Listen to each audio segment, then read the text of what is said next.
Okay. If we look at your right hand one here now, you're making practice swings. Okay. These are fairly normal practice swings and actually not a bad move. I mean, impact there now, that shoulder is nicely tilted. There's no ball in the way, so a nice impact position there now. Swinging through the impact area, up to target. Yeah, decent movement, okay? Then we step to the golf ball. Now the ball is a little bit far back in the stance there, slightly. It wants to be a little like a ball width further forward. Not talking massive, maybe half an inch or a couple of inches or so. Now then, when we swing back here now, claim the backswing. Now comes the problem with that first move now. Rather than sort of this hip going this way and the top half staying back, we go whoop. There's that big lunge into the golf ball, yeah? Mm-hmm. Big lunge down here now. And at this point now, I say your shoulders now are kind of leveled off here, okay? Then as you come into impact here now, you're now aiming left with the shoulders and then spinning through the information we give to the golf ball, because your practice swing was normal, which created your swing coming into effect. So making your practice swing like this, that looks a little bit awkward, yeah, really big tilt there, chest kind of pointing down here, hands way forward there, and obviously squaring the club face up, as you can see the club face there nice and square, doing these kind of awkward moves. Then when we come to actually hitting the golf ball, same good backswing with the elbows and the arms pointing down, hips now start moving towards target.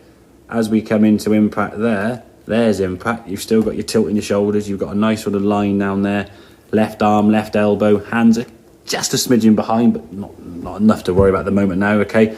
And a good impact position there compared to this, there's impact there, compared to this one now when you come back to impact there, the shoulders now are all very levelled off, you look even shorter, I mean, just very sort of squat down, okay, and you've swung downhill a lot with the top half of your body, and you just look very tucked up and hunched, yeah? This one here now is a much more efficient angle into the golf ball, and then when you swing through, your arms swing through nicely to follow through, which is exactly the same as this swing, pretty much. And there's not really any difference in those two movements at all, okay? But how you've got there, in terms of this impact is a better position there with more of the shoulder tilt, caused by your practice swings being really kind of exaggerated with that shoulder tilt, kind of coming in more from that kind of pebble skim and coming in this way. And then in reality, you come to sort of a normal spot. If you practice normal, then you put a ball in the way, you go to your left swing.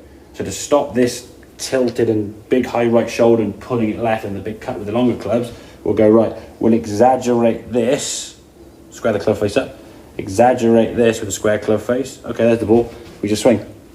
And that move will kind of get in somewhere between, yeah? So your old swing impact is one end of the spectrum. Your practice swing impact is the other end here.